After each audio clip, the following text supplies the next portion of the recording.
and we have come to the end of the Psalms of Ascent.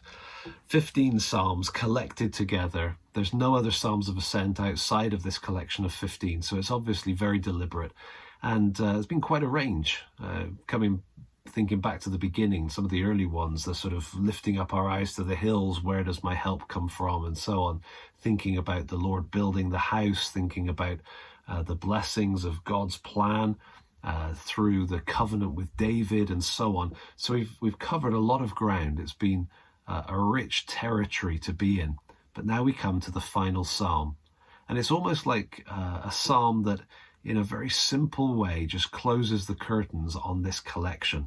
Here it is, literally that. Very short. Come, bless the Lord, all you servants of the Lord, who stand by night in the house of the Lord. Lift up your hands to the holy place and bless the Lord. May the Lord bless you from Zion, he who made heaven and earth. Very simple. We've just got kind of two parts to this. It's kind of an invitation. You can imagine them sort of arriving late at night, and sort of the tail end of the day's activities and the sort of night watches. Just a really simple little description here. Standing in the house of the Lord, lifting up your hands and blessing him. As simple as can be. And then the blessing that comes from God. And I suppose this is the kind of punchline, isn't it? May the Lord bless you from Zion, he who made heaven and earth.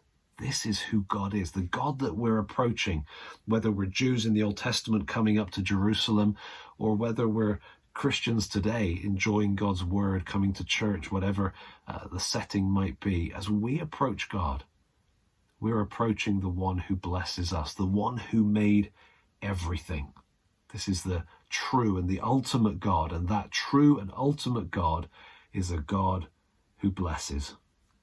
Simple, but really, really worth pondering. Let me give you an application. If you're in the habit of reading through the Psalms, or actually reading through the Bible, what you can do when you come to Psalms like this is think, oh wow, I can get a whole chapter in a matter of seconds. On one breath I can do a whole chapter, and you can kind of rush past it. But actually, I think sometimes it's good to pause. Just allow these 3 verses to resonate in your heart and in your life. Take some time and chew over the simplicity of the truth of even just verse 3. May the Lord bless you from Zion. Which God? The one who made heaven and earth. There you have it. That's the end of the Psalms of Ascent. Next time, we'll carry on for the final section, the final collections of Psalms in this book 5 before we finish up the year. Thanks.